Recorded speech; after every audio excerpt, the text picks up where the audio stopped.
Assalamualaikum warahmatullahi wabarakatuh. Saya Muhammad Rizky Rahman, peserta Laster CPNS tahun 2021, Angkatan 19, kelompok 1. Pada Learning Journal kali ini, saya akan memaparkan salah satu nilai dasar PNS, yaitu etika publik.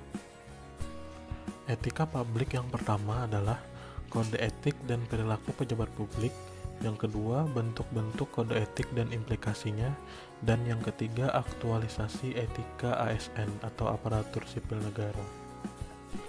Kode etik dan kode perilaku tujuannya itu untuk menjaga martabat dan kehormatan ASN, berisi peraturan perilaku agar pegawai ASN melaksanakan tugasnya dengan jujur, bertanggung jawab, dan berintegritas tinggi. Yang kedua, melaksanakan tugasnya dengan cermat dan disiplin. Ketiga, melayani dengan sikap hormat, sopan, dan tanpa tekanan. Yang keempat, melaksanakan tugasnya sesuai dengan ketentuan peraturan perundang-undangan. Yang kelima, melaksanakan tugasnya sesuai dengan perintah atasan atau pejabat yang berwenang sejauh tidak bertentangan dengan ketentuan peraturan perundangan-undangan dan etika pemerintahan. Yang keenam, menjaga kerahasiaan yang menyangkut kebijakan negara. Yang ketujuh, menggunakan kekayaan dan barang milik negara secara bertanggung jawab, efektif, dan efisien. Yang kedelapan, menjaga agar tidak terjadi konflik kepentingan dalam melaksanakan tugasnya. Yang kesembilan, memberikan informasi secara benar dan tidak menyesatkan kepada pihak lain yang memerlukan informasi. Selanjutnya, tidak menyalahgunakan informasi intera negara, tugas, status, kekuasaan, dan jabatannya untuk mendapat atau mencari keuntungan atau manfaat bagi diri sendiri atau orang lain. Yang ke-11, memegang teguh nilai dasar ASN dan selalu menjaga reputasi dan integritas ASN.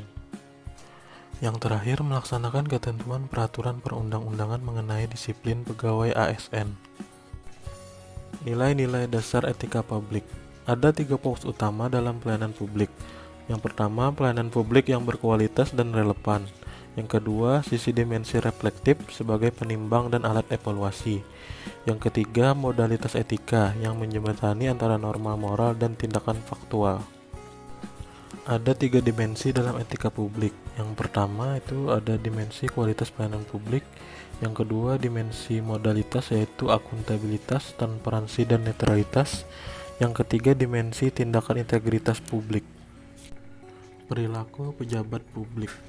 Perlu ada perubahan mindset dari seluruh pejabat publik yang merupakan reformasi birokrasi yang paling penting. Setidaknya mencakup 3 aspek penting, yaitu berubah dari penguasa menjadi pelayan, berubah dari wewenang menjadi peranan, berubah dari jabatan menjadi amanah yang harus dipertanggungjawabkan di dunia maupun di akhirat.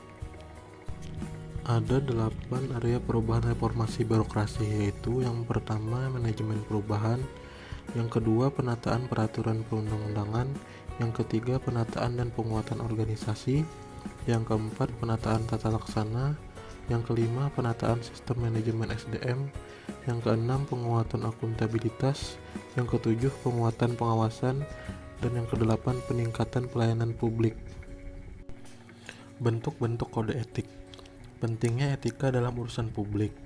Dengan rumusan kode etik yang baik dan diikuti sebagai pedoman bertindak dan berperilaku, para pejabat akan melihat kedudukan mereka sebagai alat dan bukan sebagai tujuan.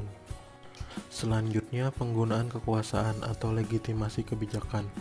Kekuasaan yang memiliki legitimasi paling kuat adalah yang memenuhi landasan legitimasi etis. Karena landasan etis memiliki basis yang sangat kuat bagi perilaku manusia.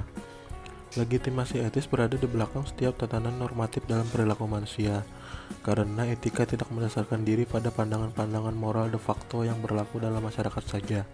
Legitimasi etis tidak akan pernah dibatasi oleh ruang dan waktu. Selanjutnya, bentuk perilaku konflik kepentingan. Yang pertama, aji mumpung, lalu loyalitas ganda, menerima atau memberi suap, pemanfaatan informasi rahasia, menyalahgunakan pengaruh publik, dan pemanfaatan fasilitas organisasi atau lembaga untuk kepentingan pribadi.